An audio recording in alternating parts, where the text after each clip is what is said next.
think it's probably important to say right up front that a listing may not necessarily be the right solution for each and every corporate.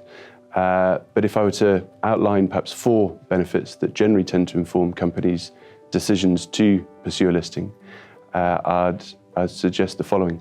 In the first instance, it can be an effective and attractive source of growth capital. And that's particularly relevant in the context of companies that perhaps haven't got the ability to raise additional debt to fund that growth, or if existing shareholders don't have the ability to inject further equity themselves. A second reason for listing is perhaps to provide liquidity for existing shareholders. So individuals or corporates or private equity firms that have seeded capital at some point may wish to monetize a portion of their position to realize liquidity for themselves. Thinking about the longer term, the benefits of a listing are that you have the ability to use your listed paper as an employee attraction and retention tool, providing stock options and the like. And in addition, using your paper as purchase consideration to fund acquisitions is often seen as an attractive and effective form of funding. And then finally, I'd suggest that the transition into the listed environment does increase the profile of the company, and longer term that can carry commercial benefits of which the company can benefit. There are a number of benefits of listing on the JSE. One is profile. If you have a brand that you want to position, you can actually do so through your listing. The other one is recognition, and you get a certain amount of credibility if you list on the JSE because they know it's one of the top stock exchanges in the world.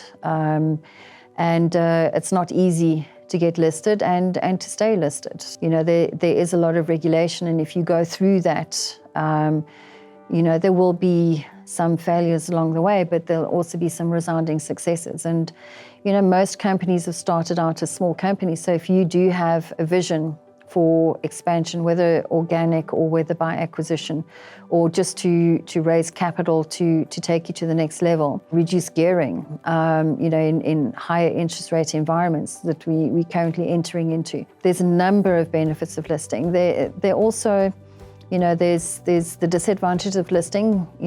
Things can swing both ways, particularly around profiling and that. So, you get the good things with the bad, but generally listing often takes companies to a different level. It distinguishes you from, other people who are unlisted. You do have more profile. You get more bang for your buck in terms of the name and that. So yes, I think, access to capital, maybe a partial exit for a partner who's, getting older. You can actually list and put your shares into your family trust or give it out to your kids if they're not suited to actually running the business. And, many businesses, when guys were building it up, they would encourage their kids to become accountants or lawyers or engineers, and they may not necessarily have interest in running the business. This is a good way to actually pass on, the control of your entity without them into good hands, appoint good management, attract talent. You've got to be serious about listing, and you've got to know why you're listing. We often turn companies away and say, look, you're not ready for listing. And if it's only about the money, money can be obtained elsewhere. The JSE is a serious market, and it's a serious business, and you've got to commit to that ongoing corporate governance, commit to the regulation, commit to compliance, and making sure you put out your results on a timely basis, that you're honest with the market, and that's because if you found wanting, then you can be in a world of hurt as well.